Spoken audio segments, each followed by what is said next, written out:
Hello, you're listening to Make Your Mark Notes on Music Education, a Music Mark podcast where we discuss inspiring projects, hot topics, and key challenges circulating around music-based work with young people. And if you're enjoying the intro, outro, and transition music for this episode, make a note that it's from Able Orchestra, a youth ensemble and musical project allowing music making on equal terms, specifically supporting those who are neurodivergent and people with disabilities. Hi everyone, and welcome to episode 8. Today we're talking about higher education and some of the different pathways available to people wanting to study music post-school.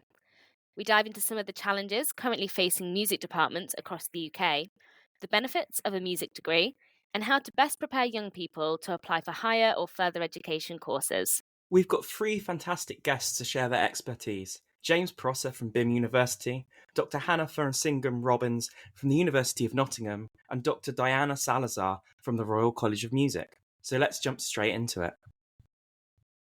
My name is James Prosser, and I am the course leader for music production, music business, and electronic music production at BIMM University. I'm situated at the Birmingham campus, and for those of you that don't know, BIMM University is across 7 different campuses. We have 5 in the UK. We also have 1 in Germany and 1 in Ireland as well, in Dublin.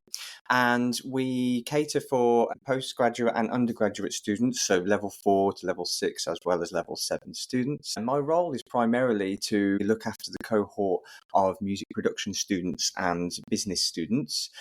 We specialise in different areas of the music industry, and we focus more on the vocational side of the industry, as well as the academic side, to give students that opportunity to go into academia or to go into the industry if they need to.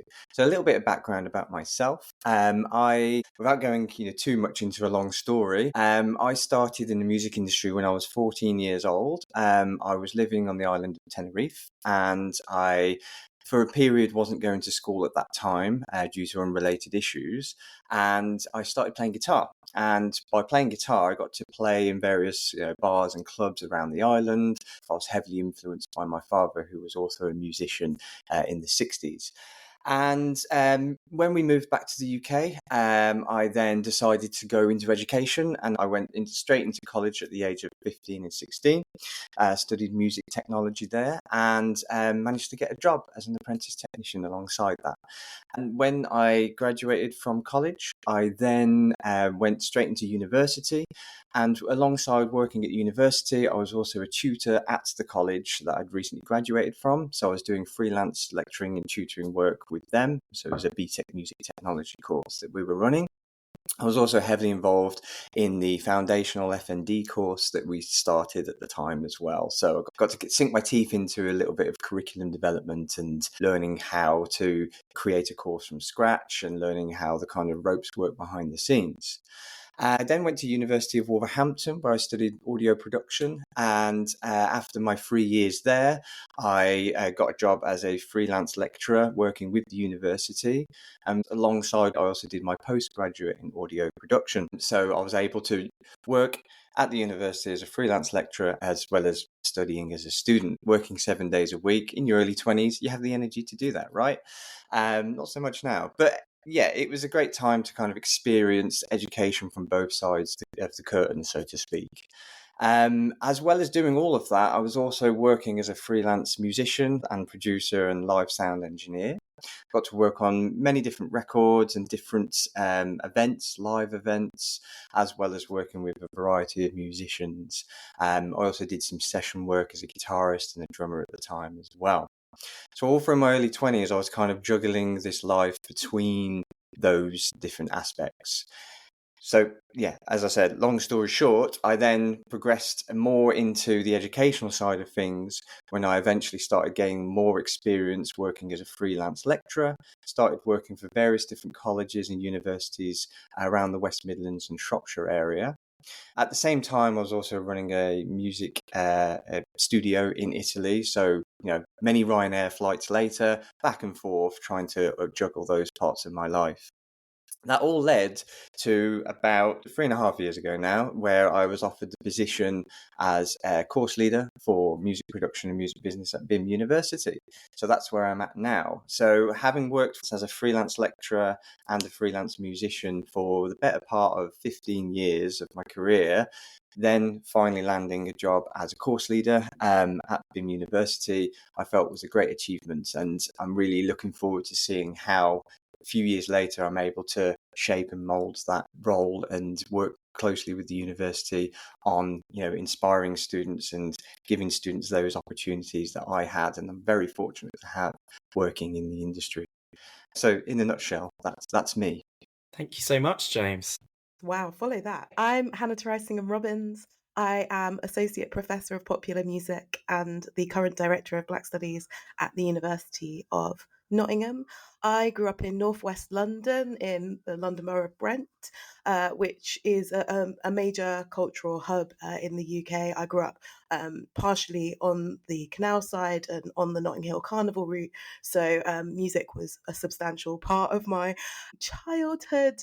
I was very lucky to go to a very well-supported state school in central London that had connections to Westminster Abbey and to other major cultural institutions. And this was in the 90s and the noughties, when there was a lot of investment in getting young people from working class backgrounds into the arts. So I was very lucky. I got to work with the Royal Opera House and with the ENO to experience the Royal Albert Hall, but also to go to places like Abbey Road and Wembley Stadium. So that definitely propelled me into a music career where I'd initially, as many people from my background are, was pushed towards sort of STEM. Originally, my school was very interested in me potentially progressing into either languages or maths. But my interest in music led to me taking a music degree at the University of Sheffield. And I then ended up doing a PhD. Initially, as a child, I was really interested in composition. That was where I wanted to spend my energy. I think, as many of us do, we start in film composition and then discover other areas of music. When I went to do my undergraduate degree, I then discovered that you could study musicals, but also became heavily invested in classical vocal performance, built up a semi-professional portfolio around there, started auditioning for things at the end of my third year, and then got a vocal injury that I basically can't heal. And that was kind of the end of that. However, in the process of sort of reconfiguring, I ended up doing a PhD on an American musical called Kiss Me Kate by Cole Porter. And that was really the beginning of me thinking about being in education and supporting other people on their journeys, particularly when you start not really knowing what you want. And also coming from a background which is less represented in music environments, broadly speaking, across the sector, that led me into the Decolonizing the Music space, which is a community that has been going on for maybe 30 years, to be honest, but had a real resurgence in the late 2010s and early 2020s.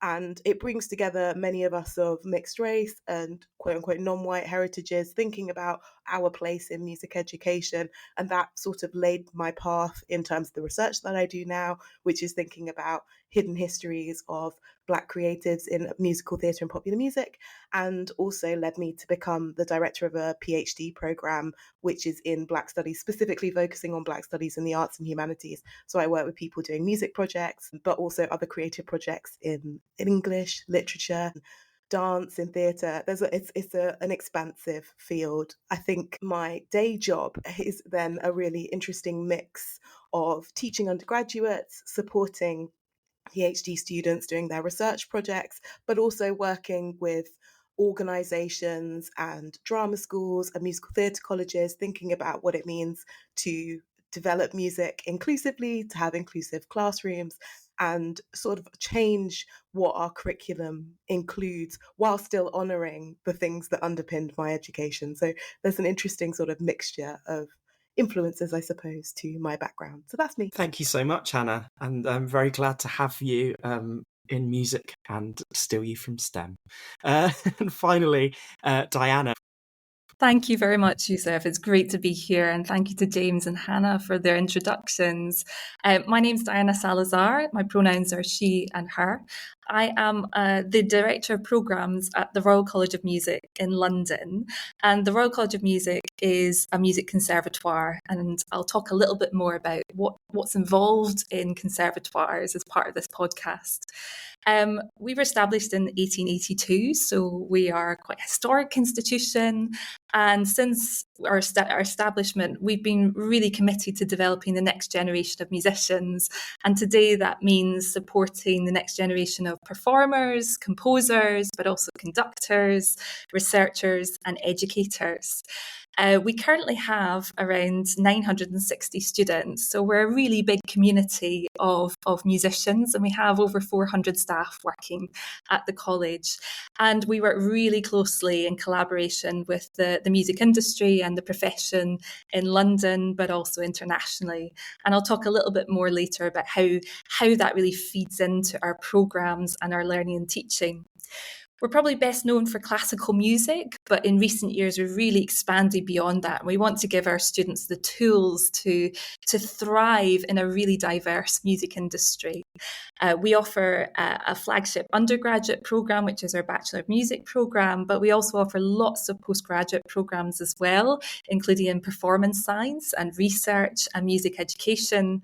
And as part of my role, one of the most exciting parts is working in the pre-HE space as well. So looking at those avenues and journeys into conservatoire study. We have a junior department on Saturdays where we have around 300 young musicians come together on Saturday to develop their musical skills. And we also have a big programme of learning and participation activities through our RCM Sparks programme.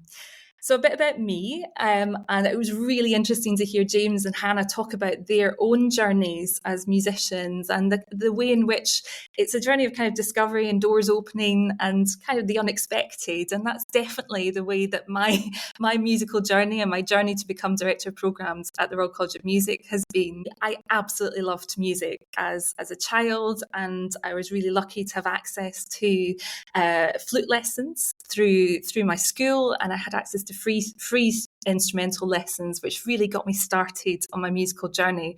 And to this day, I really look back at that opportunity as being a real turning point and a real moment that led me to where I am today.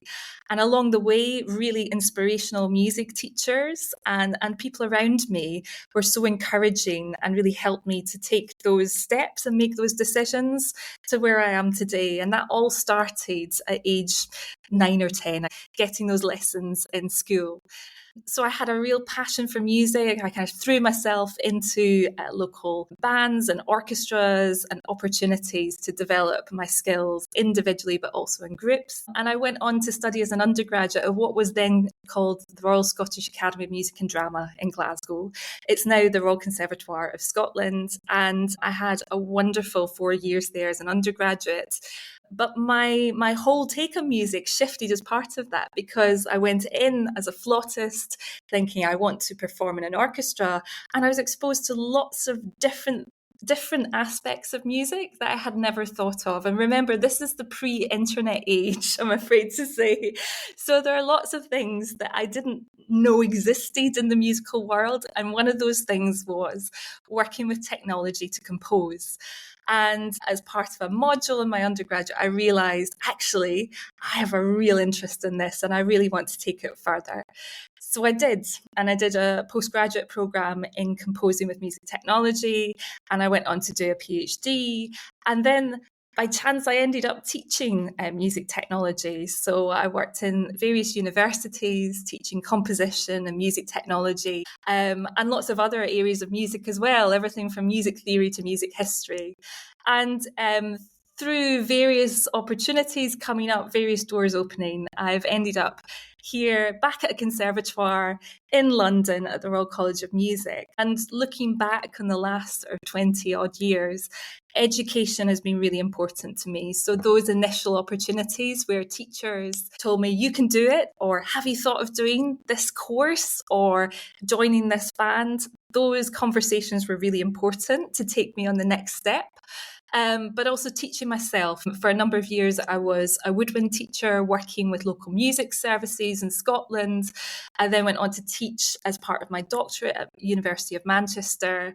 And all of those encounters with students have really made me into who I am today, and they inform all of my everyday work. And that includes working with young people and helping to signpost them about next steps in their journey, but also working with our undergraduate students and our postgraduate students and helping to give them the best possible learning experience and to give them the right support they need to flourish in their careers. Amazing. Thank you so much, Diana. So I think it's become apparent through each of you talking a little bit about where it is that you work and your backgrounds that we've got quite a good representation of quite different styles of higher education institutions here. So we've got a conservatoire, a more red brick university, and a more contemporary style of institution as well with BIMM. So it'd be really interesting to know, there are young people out there studying music who are interested in so many different areas of it and so many different styles. So it'd be great to hear from each of you what it is that you have to offer to those young people. What does studying at your institution look like? So based at RCM, we offer a conservatoire program. So it's a 4-year undergraduate program and it's a Bachelor of Music program. So the first difference with maybe some of the other institutions we'll be looking at today is that it's a 4-year program. And so it's a little bit longer. As a conservatoire program, it's quite intensive and it's very, very much linked to the professions. So many of our teachers are working actively in the profession as performers, as composers, and we work closely with them, particularly through our one-to-one lessons. So central to our undergraduate experience is that opportunity to work really closely with a professional on your instrument or in composition or your voice. So that characterises very much the conservatoire experience. But I should say that not all conservatoires are the same. And whilst we predominantly at the Royal College of Music support the development of classical musicians, conservatoire programmes cover lots of different areas and styles of music. So what I would say is consider conservatoire study as a young musician, but look at the specific programmes because different conservatoires offer different types of programmes and different specialisms and support and resources. And so there's quite a lot of variety within the conservatoire sector itself. And I'm really keen for people to look again at conservatoires because I think maybe 30, 40 years ago, there was a sense of conservatoires only being about one thing or only supporting a certain type of student. And that has really changed in recent decades. We offer at the college a really holistic programme of study. So while it's centred very much on practice and students developing themselves as artists in their instrument, voice or composition, around that, we've got lots of modules and subjects and experiences that help develop holistic musicians who are really well equipped for a music industry today that is in flux, that has challenges embedded within it. But we want to equip our students with the skills, with the resilience and with the confidence to ensure that they can really flourish in that environment and can really create their own career for themselves that really works with them. Thank you. And I think it's really interesting, you having said that you studied at Conservatoire in Scotland, but perhaps had a similar experience of you went in there with that kind of perspective that a lot of people might have of it's very much about curating your craft and your instrument, but coming out of it having learned a lot more than just that. Yeah, and that's one of the things that I really love about my job at the college is to see that kind of journey of development of the students over four years. We want to support our students to find their path. And for many, that may be really developing their skills in orchestral performance or solo performance or chamber performance or opera. Along the way, they may encounter aspects that start to really evolve themselves as artists. And so many of our students leave with a combination of interests and skills that they might not have expected. So many of our students develop skills in leading workshops, in teaching, in entrepreneurship. In some of our performers develop skills in composition, orchestration, electronic music, like myself. And so they leave perhaps having taken a journey that they weren't quite expecting, but we have given them those opportunities to explore what really ignites their passion and what makes them excited as musicians. So we have lots of examples of graduates who've gone on to perhaps the careers you might expect from a conservatoire. So section principals in leading orchestras who have maybe gone on to train as opera singers, who have won competitions, have recording contracts and are touring internationally. And we support that work. But we're really proud equally of our graduates who have found their own path.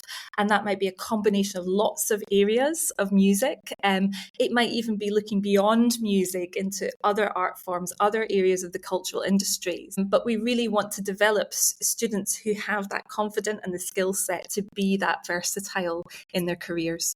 Amazing, thank you. Okay, so Hannah, how does that compare or differ to what the University of Nottingham might offer? I think there's kind of some lovely symmetry and then some quite distinct differences. I think, broadly speaking, maybe 10 years ago, you might pick a university approach to music based on a local specialism or a reputation for being strong in a particular area of history or a particular discipline. I think that is much less true now. And with my admissions tutor hat on, I think it's really important to start there, because I think those of us that went through the system even 10 or 15 years ago come to it expecting music in universities to look a particular way. And I think that it's changed quite a lot. In terms of what we offer at Nottingham, so we have 3 undergraduate degrees, a master's programme, and then several PhD programmes. Our undergraduates are a BA in music, a BA in music technology that is becoming a BA in music with creative music technology, and joint honours degree between music and philosophy. And I think the underpinning difference is an emphasis on music in society and music as a cultural phenomenon. And you can then balance the extent to which you want to emphasize or focus on practical music making within a wider appreciation of music.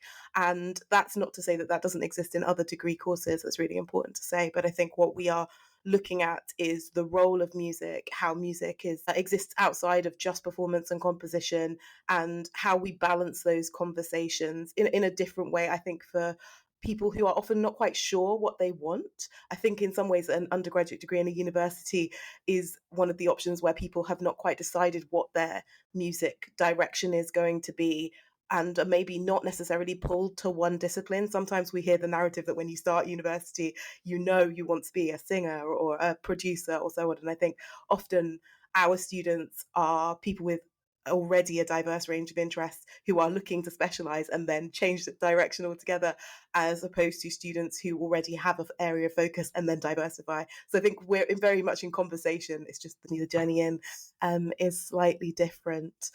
On a practical level, then, our music technology degree thinks very much about the studio space, but also electronic composition, thinking about, broadly speaking, the role of electricity and music. And I mean that historically, as well as thinking about sort of innovative approaches to composition, to sound recording, to producing. One of our professors is a specialist in music and AI. And so we have a really interesting dialogue about what music technology can be. And in our institution, that is a sort of a half and half degree with a more conventional music degree, as opposed to focusing primarily on the studio space. So it's a slightly different pathway, I think, than we'll probably hear from James. For us, I think the headlines are that we are interested in you deciding what kind of musician you want to be.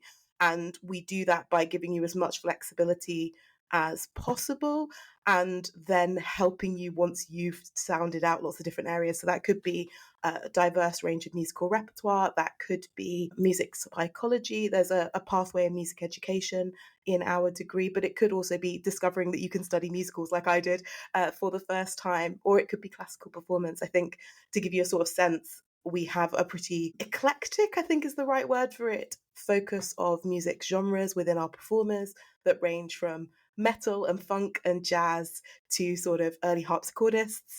We have our dissertation spanned from the role of leitmotifs, so melodies conveying character in film, to the infrastructure of Spotify for artists, to the role of music for autistic children. So there is a real diversity of interest. And I think that is maybe the space that the university degree that is not situated in a conservatoire holds at the moment. Yeah, thank you. And that's something actually I really resonate with. I studied music at the University of Manchester, and you saying about those students who maybe don't know what they want to set out to be was definitely why I opted to study at a university as opposed to a conservatoire. So yeah, I'm really interested to hear about the kind of breadth of the programs that you offer. It sounds like there's a lot available for people to go and explore.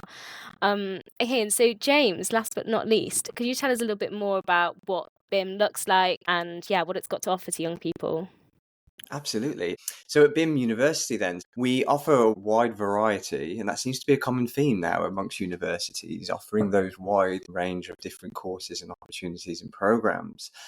So the programs that I look after is the undergraduate level 6 programs, so level 4 range to level 6. They're 3-year courses full time, and I look after music production, electronic music production, and joint honours music production and music business. So what we offer single honours and joint honours. So our single honours offerings are music production, electronic music business, songwriting, as well as popular music performance. And we also offer joint honours courses as well. So say, for example, you're an applicant that wants to explore music production, but also has a kind of flair for songwriting. You can do a songwriting and music production joint honours, which kind of takes 50-50 of the modules from each course.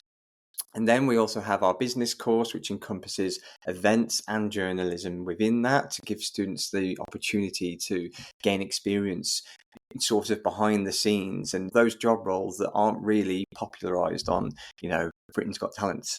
It's those kind of behind the scenes roles that we offer our students to explore as well.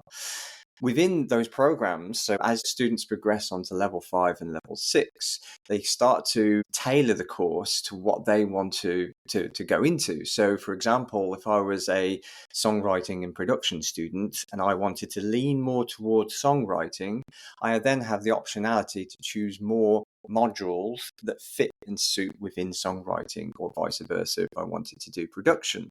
So it gives students even more optionality to kind of sway their degree into more of their specialty or more into a field that they feel more confident pursuing. And I really feel that giving that breadth gives the students opportunities to explore those. Logistically behind the scenes, there's a lot of moving parts with that. Working out the timetable is a feat in itself, but the reason why we do that and the reason why we really want to focus on that is to give students those opportunities. A lot of our students and applicants that come through our doors for auditions and open days hear about BIMM University because we've got a lot of award-winning alumni that have come out of BIMM University. We've got Pale Waves, Idols, Fontaines, George Ezra, who all went to BIMM University and made a career out of themselves. So we have a lot of wide-eyed applicants that come to us, wanting to pursue a career within the industry.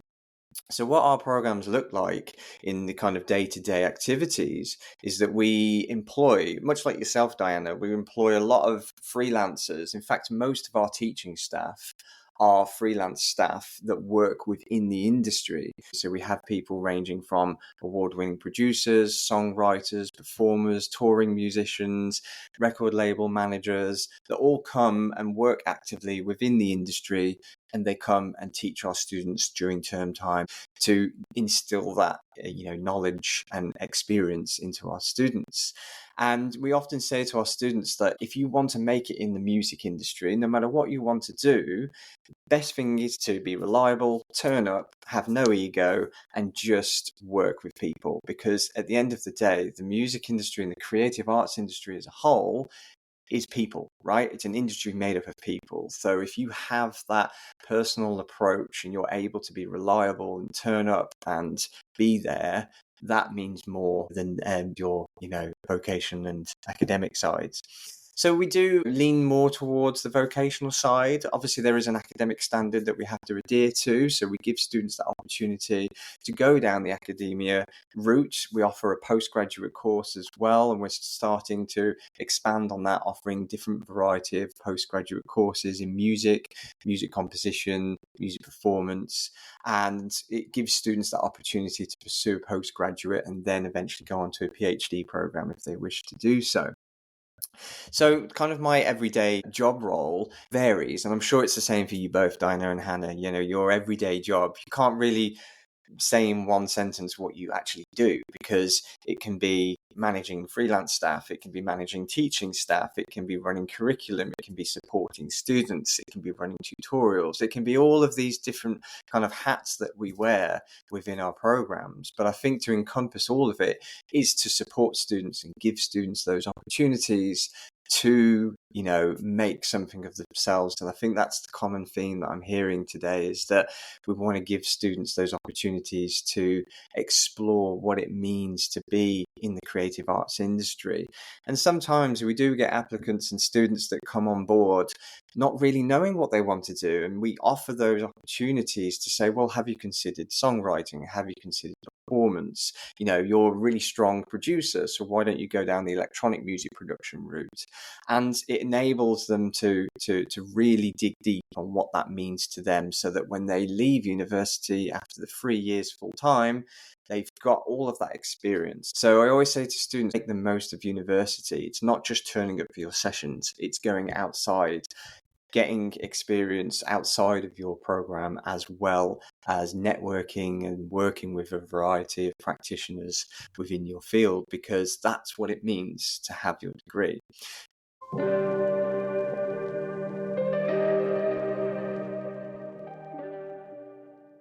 Thinking about that day one and pre-day one for the young people, what do they actually need? What skills do they need to come to you with? What qualifications do they need? What kind of applicants are you looking for?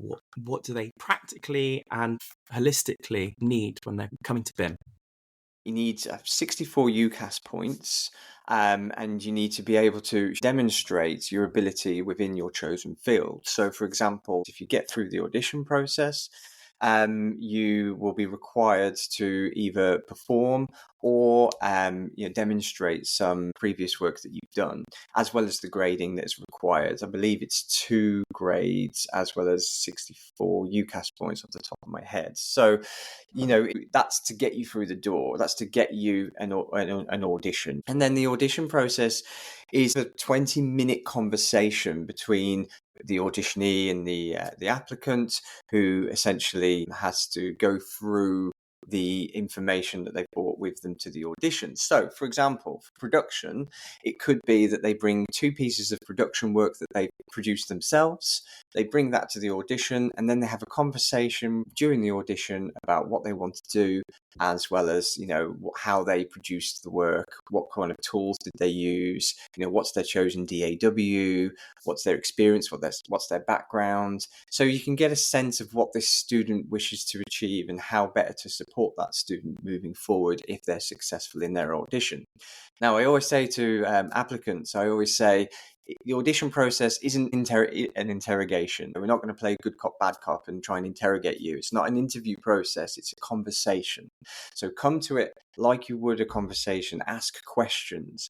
And what I like to look for in students is I like to look for that willingness to take everything on board, and that willingness to learn, and that attitude that they're going to be reliable and they're going to turn up and they're going to really put in the work, because that means more to me than just the grades. The grades get you through the door. That's fine. You've got those. You're at the audition process.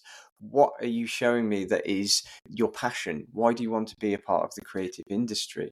I imagine that willingness is similarly received across the board. I saw some nodding heads as that was happening. But interestingly, does the 64 UCAS points on the practical level include having to have the music qualification? Not necessarily, no.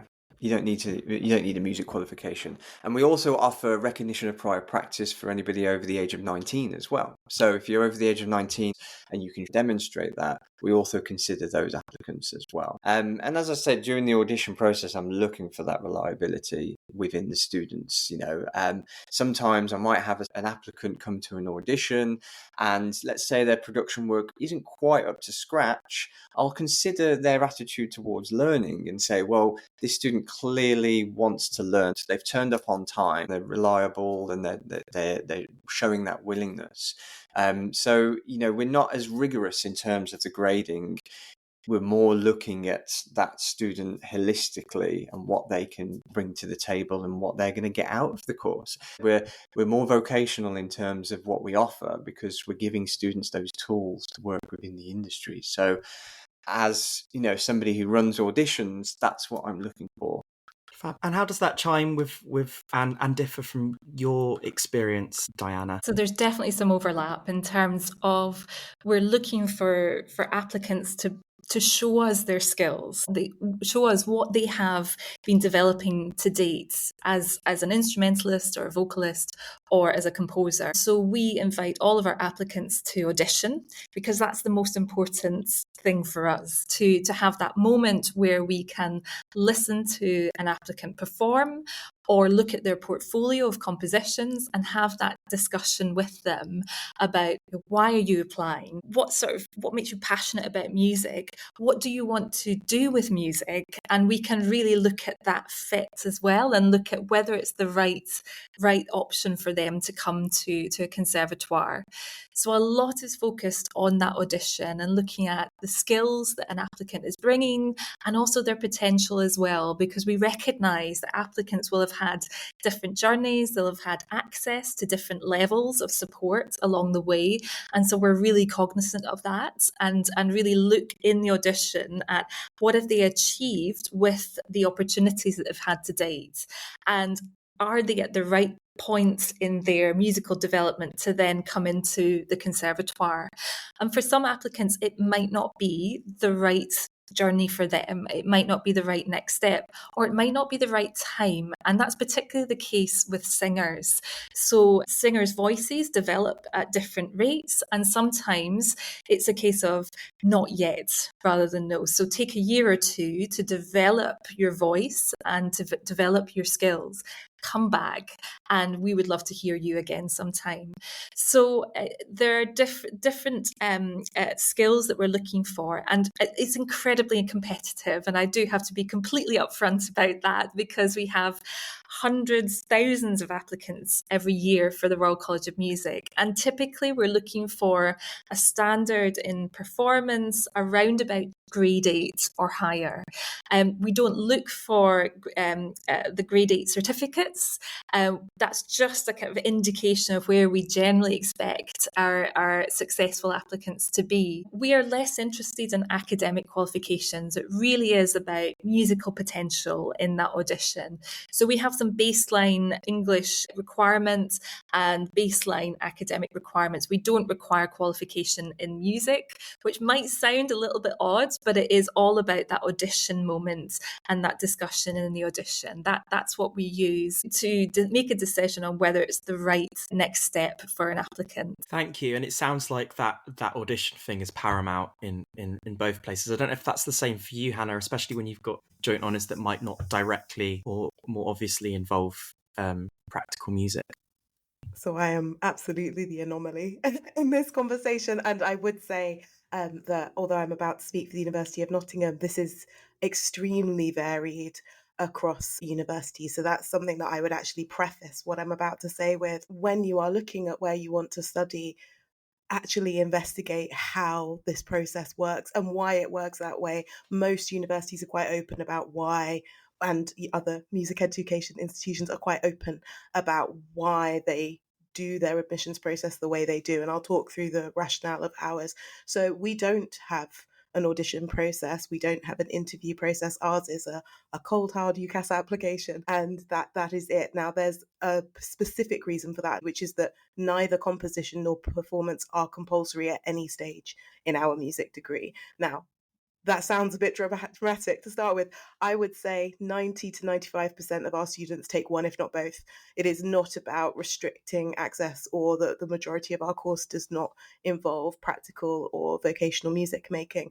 It's that we have experience that students who are forced to take one of those disciplines in their training, which is more common in our environment where you do both, certainly at first year, and then make decisions as you progress, tend not to enjoy the thing that they either are not strong at or have no investment in. And we have found that our courses seem to run better where you choose to participate in the practical music making side. And as I say, pretty much everyone does something, and normally multiple things. But as a result of that, we do not audition, because students who are not going to take performance would be telling us or demonstrating something that they're then not going to use. So that's the rationale for why we work in the way that we do. The slight difference, I suppose, is that what we have is an offer holder day, which I think everybody does. But the experience of that is that you come and you see what it's like to basically have a day at the University of Nottingham, and that is really the deciding factor. It's for most students. They get to meet us, the staff, they tend to meet students. We are entirely in one building, which again, for the kind of university we are, is quite unusual. So they get a sense of the space, where they would be, and that is sort of our rationale. That said, lots of institutions do audition, so that is something that is worth checking out. And when that happens, so in my experience, in my application process, they gave offers and then auditioned. So the auditions were not always related to whether you got an offer or not. So it's something really important to look into. I think one of the other layers in terms of the application process for us is that we recognize that music is going out of conventional mainstream education at the moment. So that we require a music qualification, but that is extremely loosely defined. The only thing that we are really hoping you will have is some capacity to read music. So it means that the first year is not such a struggle. That's really the only infrastructure that we are particularly invested in. So I would say our students have a mixture of A levels and BTEC backgrounds, and often no A level in music, but then a series of other music qualifications like performance grades, or a theory grade. What we are looking for is that capacity to read notated music on some level, and then we move on from there. And in the first year, you then get to decide your interest in engaging with notated music going forwards, as it were. Hannah's very helpfully reminded us all that there are very different application requirements for different universities and conservatoires. I kind of feel like a bit of a minefield, actually, and sometimes careers advisors in schools aren't necessarily completely familiar with everything that's happening in the sector. So as a quick reminder, for conservatoires, many of the conservatoires use a different platform called UCAS conservatoires, and the deadlines are different to the usual UCAS deadlines, and usually a little bit earlier. Most conservatoires have really detailed audition information on their websites, and it's really useful to just check that quite far in advance to help prepare applicants. But also I would say that every conservatoire, including the Royal College of Music, is really open to being asked questions, and we're really open to conversations about. There is no silly question when it comes to this side of things. Please ask if you have any questions about the process, and that can even be things like, what does it feel like to go to the audition, who'll be there, who welcome me. We also really support our applicants who are disabled, and we have lots of support for reasonable adjustments during the audition process. So these sorts of things, we're really open to conversations. Please do ask questions. And I would say that that's for every conservatoire that I'm aware of, which is every conservatoire in the UK. But I imagine, Hannah, it's probably the same, and James, at universities, if there are any questions about the process and the requirements, do ask a question, get in touch with someone. We're always happy to have a conversation. Yeah, I would just add really briefly that often there is such a diverse range of qualifications that they're not always transparently listed, because the qualifications are changing every year. So if you can't see yours, it's always worth emailing and asking, because we will check it. We will not see an email and not know what it is and then decide that's the end. That will never happen. We will always go away, investigate, come back if we have questions. There's always a conversation to be had, and we are willing, excited, ready, and have time to have as many of those conversations as we need to. Sometimes it can feel like you are pressuring or putting work onto someone you don't know, someone who can feel quite removed from you. In my experience, it doesn't feel like that. I've been the admissions tutor since I started at Nottingham in 2010, did all of COVID. And honestly, there are no silly questions, but we also want to hear from you. And I can say now that I've completed, a couple of rounds of students, that I really remember the people I met on open days who then came to offer holder days, who I then taught in first year, who are now graduates. Talking to us before you arrive is exciting. It's not something that we are worried about. We want to hear from you. Thanks, Hannah. I think that's really nice to hear, actually really great to know about that openness there for people who are interested in studying. And I think it was interesting you mentioning that greater diversity and breadth of qualifications that are out there now, which is maybe noting a kind of changing landscape in terms of pre-university, what that looks like for students interested in music. And I think that is something that we're probably going to come back to shortly when we're talking about maybe some of the challenges facing universities at the moment and university music departments. I think that's something that we might want to talk about in depth. So before we move on to that, I think really quickly, let's talk about some of the great things about studying music at university, and perhaps for some of the students who aren't sure about whether they should choose music to study. Yeah, absolutely. I think my big takeaway is that most people who leave a music degree are surprised by all the amazing things that they can do. And that would be my sort of core message. I think in our environment, there is developing your own personal practice to then go on into professional music making as broadly defined as possible. There's also thinking about how music works in lots of different formats, whether that's going into sort of music therapy, thinking about music education with orchestras. We have an amazing relationship led by my colleague Elizabeth Kelly with the BBC Concert Orchestra. So we're now thinking about event management, as well as writing for orchestra and thinking about what it is to be an orchestral musician. There's a massive array of opportunity from thinking about how we research music, how music exists in education, music in the workplace. A great example is that a student who came really wanting to focus on choral performance and on classical music is now leading the way on thinking about accessible digital instruments for a school for disabled students in his country of origin. So you can go on a very big journey and leave with a diverse range of practical, intellectual, and also emotional skills. I think my favorite thing about working in quite a small, comparatively, music department is that we get on really well. So you learn amazing collaborative skills.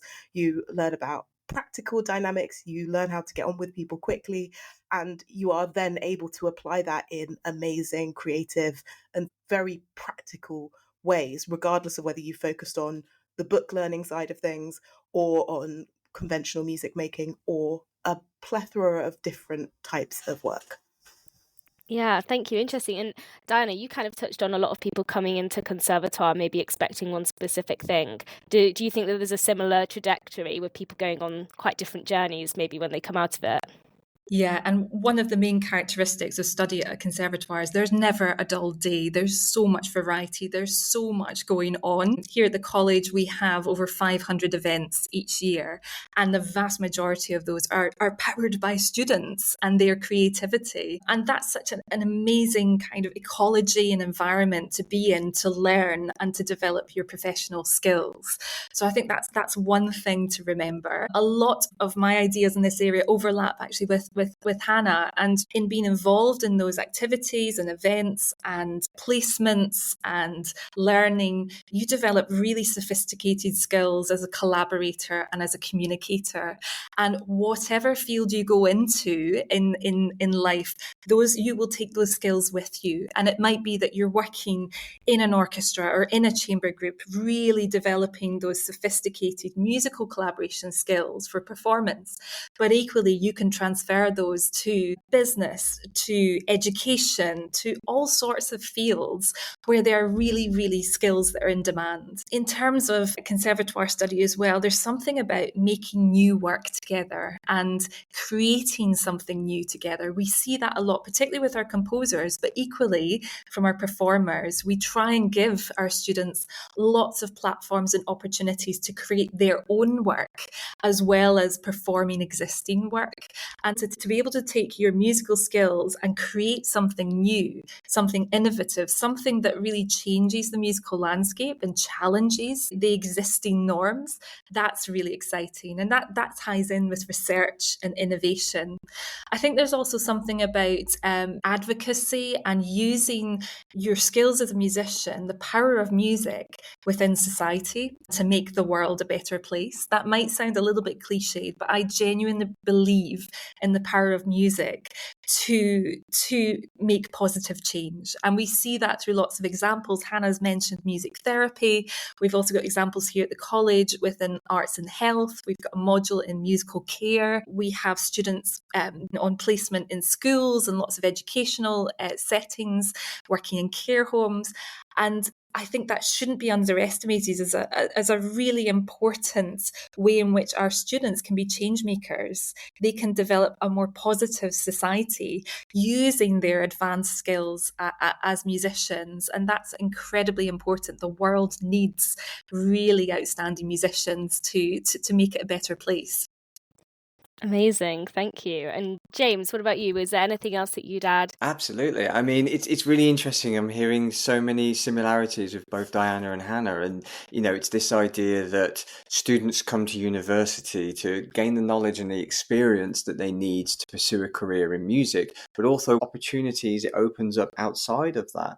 I mean, we all know the creative industry is such a vast industry with a whole variety of different roles and disciplines and subject areas. And one thing that we try and instill in students is that if you want to make something of yourself within the creative industry, try and put on different hats and work in a variety of different areas, because that's where you can really kind of flourish as a creative artist.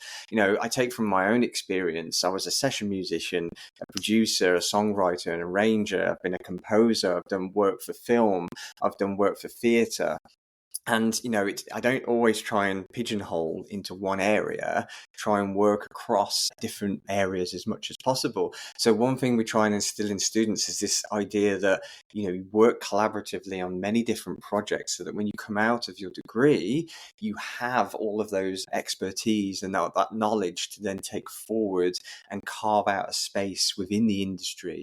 And Diana mentioned that you can also go into other areas as well. So you can use those skills in business, you can use those skills in finance, academia. I know, Hannah, you mentioned music therapy, which is an emerging research field.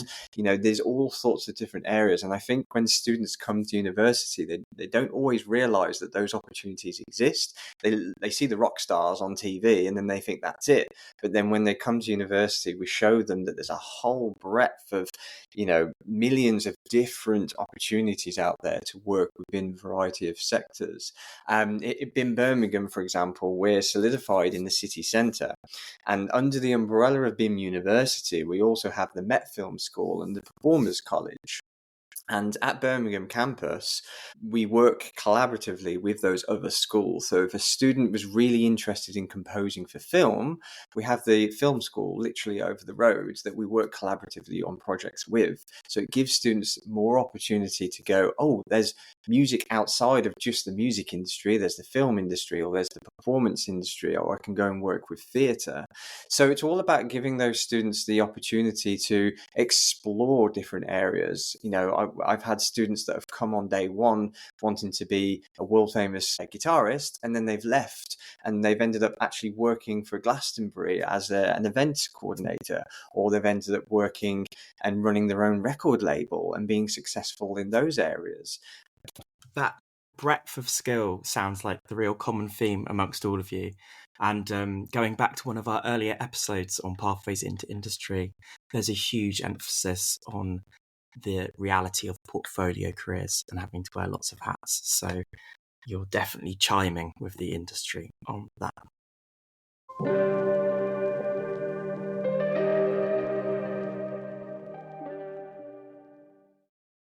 On from that, we have a slightly more difficult or potentially pressing question, which is the fact that over the last few years, we've heard news of more and more higher education departments of music having to close their doors. And for one, does that chime with your experience? And why do you think that's happening? I mean, Hannah, I know you have some thoughts on this.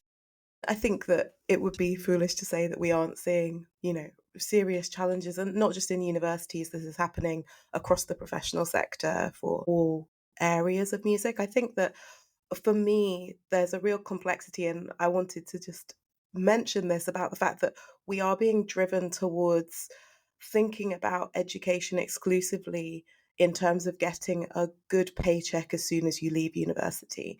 And I think that particularly in the arts, that becomes very complex because it's become very hard to encourage people to study and to focus on areas that are not seen as directly connected to a long-term sustainable career. And I really wanted to just pause and emphasize that it is okay to do a degree in music or theatre or, our related sibling disciplines because you want to, and then go do something else. Like, that is a legitimate route of entry to our qualifications. And I think that that is one of the places understanding is less sort of common now. It is a much more uncomfortable narrative to push at the moment in, a cost of living crisis, a time where there is quote unquote austerity in the arts, to say, come and do a subject because you love it and it's going to fill you up and you're going to gain all these skills while focusing on something that is, emotionally, intellectually important to you. And that's not to say that it isn't really exciting for us to work with people who are excited to progress as musicians. I think these things can exist simultaneously, and the lack of emphasis on doing education that is emotionally and intellectually fulfilling as opposed to a direct pathway to a career that feels sustainable is definitely part of the dynamic that is driving the sort of infrastructural challenges we're facing. I think also there is a lack of support, and I alluded to this right at the beginning, of people entering music earlier in their lives than there has been historically. And there's definitely a whiplash for those of us that went through music education at a time when there was more support.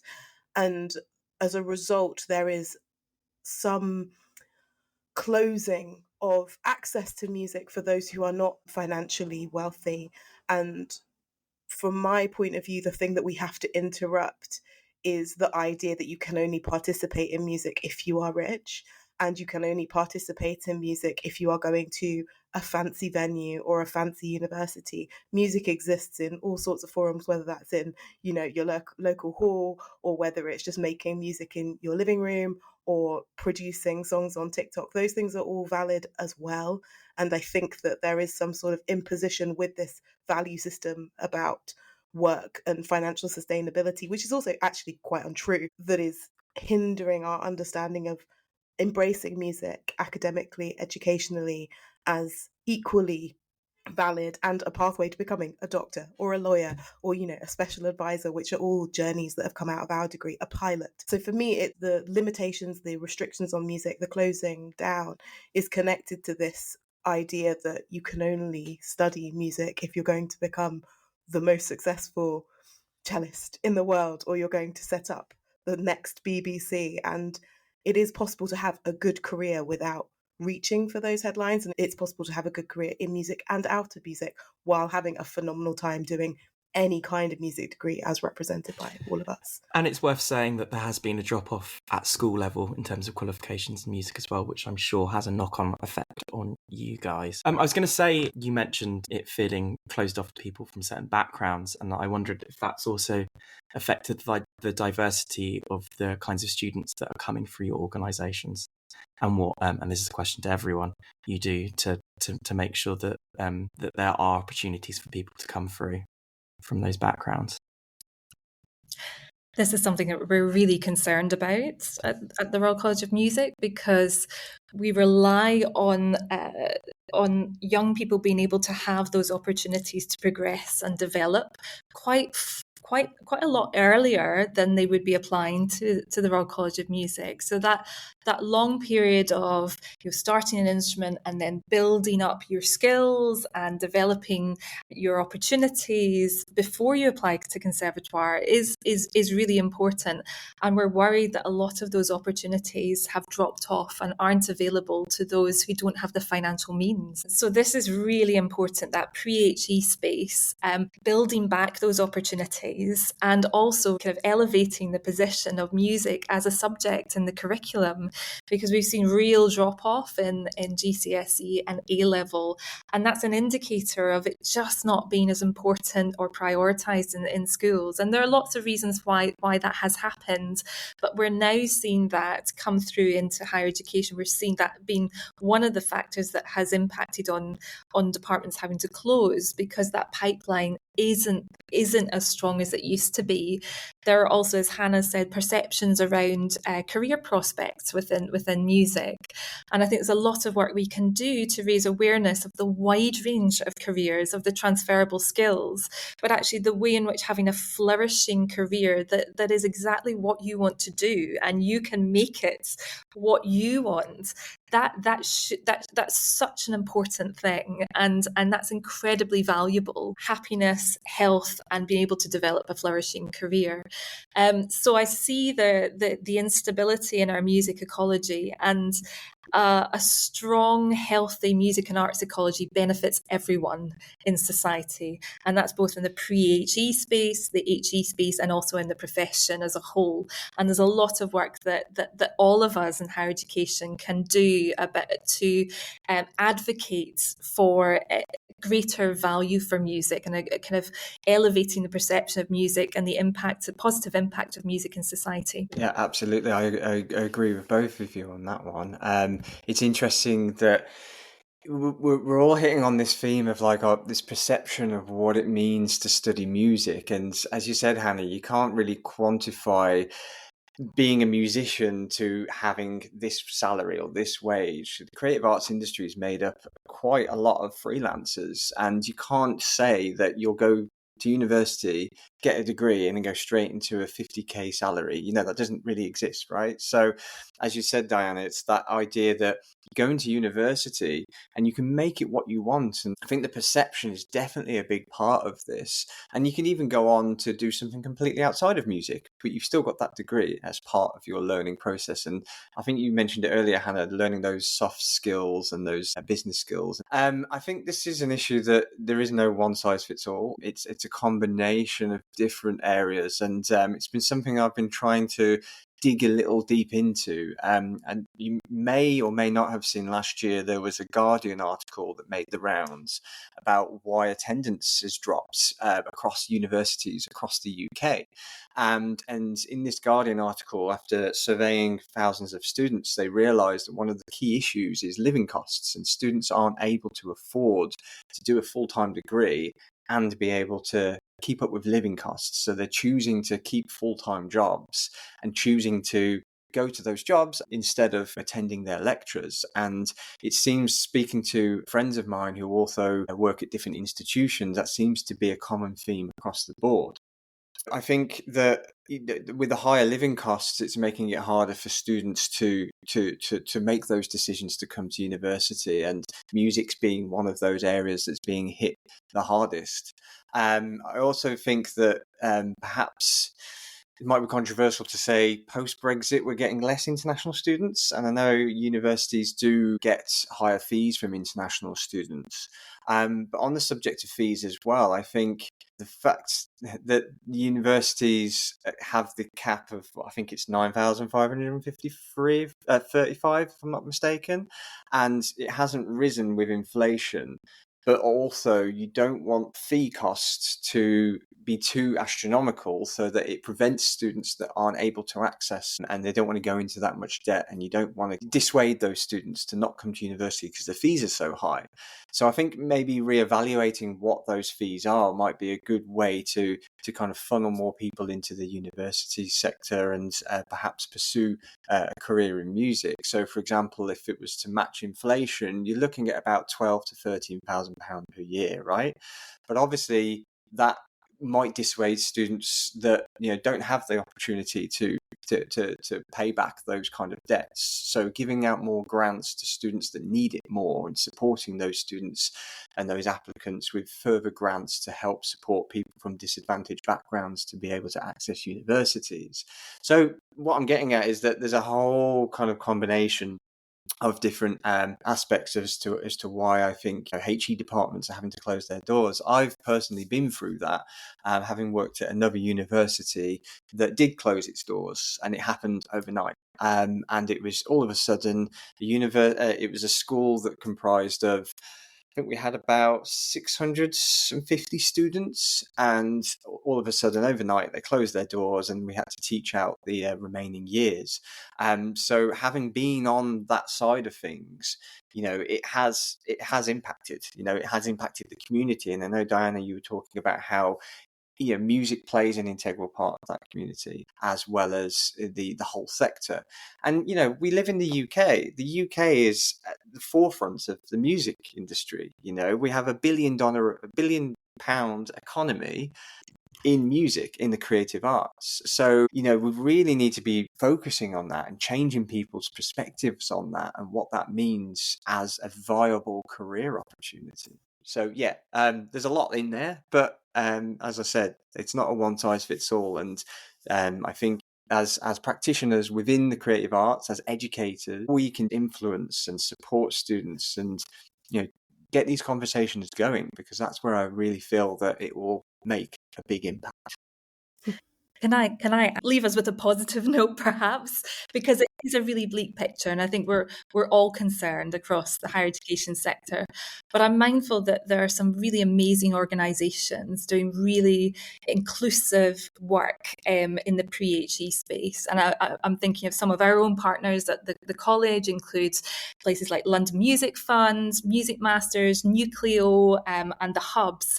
And I think there's an opportunity to really think about some joined up work and to really collaborate across pre-HE, HE and the profession to look at becoming much more one voice to advocate for music and the importance of music in society. And I think that work is already happening and there's more that we can do, but there is some incredible projects and inclusive practice that can be developed and built on, I think, to move us in a much more positive direction. Can I also add that, picking up on what Diana says, that universities are part of the solution, and I think that is sometimes missed out. And I'm sure all of us are in environments where there are projects. We're working with the local music hub. We are being in spaces that are outside of HE to try and reintroduce music where it is not possible for the schools or community environments to do that work. So I think, picking up exactly what Diana said, we need to develop this work, but also that work is happening, and that might be something worth looking out for when you are looking around for where you want to go. Many of our students are now reintroducing music A-level to schools in the local area. So the environment for music in Nottingham is already changing. So there are ways in which we can intervene and change that ecosystem from within. And that's also something you could come and be part of in very different but complementary ways across all of our environments. There's this thing of, historically, I think, universities have existed in a bit of a vacuum and the kind of ivory tower of academia. And I think things have radically changed, and there's a real openness to working in collaboration with our local community and with organisations in our field, with local music organisations and hubs, to really sort of co-create solutions together and to identify what each other's needs are and really work together collaboratively to address some of these issues and to really help young people have access to the next step on their musical journey. So really helping to create inclusive opportunities to progress and develop, and then to make informed decisions about what the next step might be for them. And we've heard today about lots of different varieties of higher education experiences, different types of undergraduate degrees. There's no one size fits all. And I think what I'm really proud of in the UK higher education sector is we offer all of these different opportunities. That diversity is really important. That diverse ecology of higher education is really important so that young people can make the right next step for them as individuals, as individual musicians. It's not as daunting as well. The sense I'm getting from today as well is both from yourselves, Diana and Hannah, that universities aren't this big daunting place. We're really friendly and open. If you come and speak to us, any of the universities, come and speak to us. We're there to help you and guide you. That's why we're in education. I don't meet many people, if anybody at all, who works in education that's not in it because they care, right? So it's all about that approachableness, and we're willing to work with communities. Thank you, James. We're bringing it back round to the reason that you will do this, which is for the young people who are wanting to learn more about music, and that's the priority at the heart of everything that you will do. And you've all brought it around really positively, naturally, which is lovely. But to end on a real high, I think it would be really nice just to hear some really nice success stories about those young people that are at the heart of what we're all doing. So at BIMM University, we have a whole list of award-winning students and alumni that have gone on to make successful careers, and you can see those on the website. But I'd just like to use this opportunity to say that I'm proud of each and every one of our students that comes, and we see them from day one. We see them at the audition process, and we see them go on this amazing journey of self-discovery.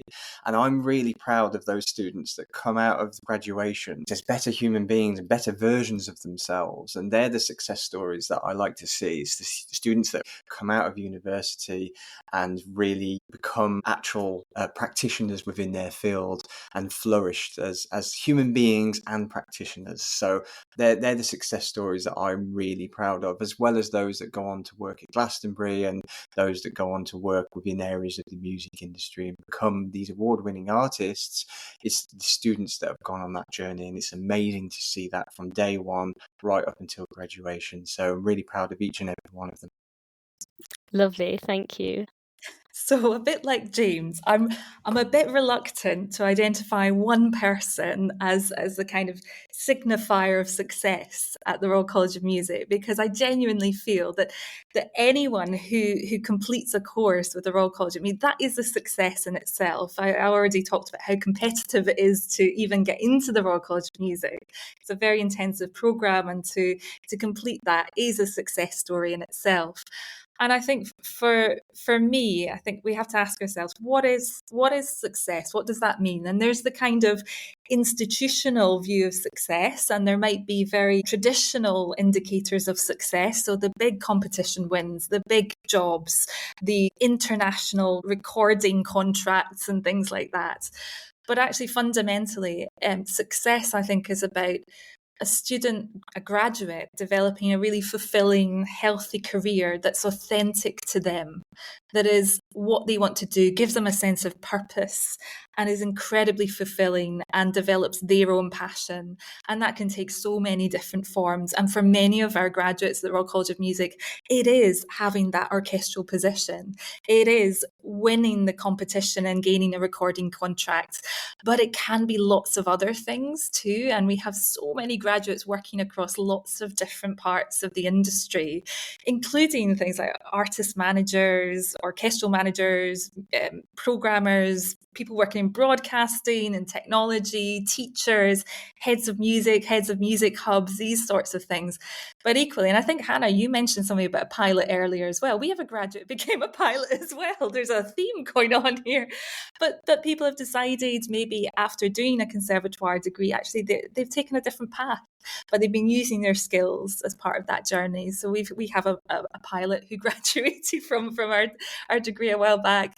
We have educators, we have someone who works for the Arts Council, we've got policy advisors, we've got lawyers, accountants, entrepreneurs. And I think what's most important is that they have found success for themselves, and they have found something that is really fulfilling, where they're using their skills from their RCM degree every day. So that's my take. Sorry, I didn't do my homework and then provide a specific name, but I'm really reluctant to. I think you're right. I think that, there is no need for that. As you say, success looks different for every person, and every person will go on and find their own success. It doesn't have to be that one specific job or whatever. It's whatever works for people. And the fundamental thing is that whichever course people go and study, it gives them the opportunity to find that for themselves. Hannah, is there anything that you'd like to add on this? I guess the only thing I would add is that I want to just celebrate the people who are open to the journey. To take a music degree at the moment can sometimes feel like a risk, even though it is generally extremely rewarding and leads to, wonderful outcomes. And I think for me, one of the things I find most rewarding is seeing people investing and taking chances and taking opportunities and seeing what happens. There's an awful lot of pressure to predetermine what you're going to do and who you're going to be. And I found it very exciting personally, working with lots of people returning to education. So not just coming out of school. Sometimes we perceive the music student as a teenager, and sometimes it is a diverse range of people from, ages and backgrounds. But just to give an example of this, I suppose a student of ours decided that they were going to go do something different. And then they happened to have a chance encounter because we had a workshop with a big music organisation in the building. And they had a chat with one of the people that worked for this organisation. And as a result, they decided to do a postgrad in music and are now taking that leap of faith and doing that journey in music. And I feel like for me, one of the most rewarding dynamics is seeing people feel empowered to see that opportunity and take a risk and diverge from the path laid out. And I think that that's one of the exciting things that music equips you for, regardless of whether you want to become a professional musician, a composer, or, a lawyer. It does, I think that we give you something really exciting and dynamic, and the opportunity to see a chance and take it is a particularly unusual quality that comes out of our training.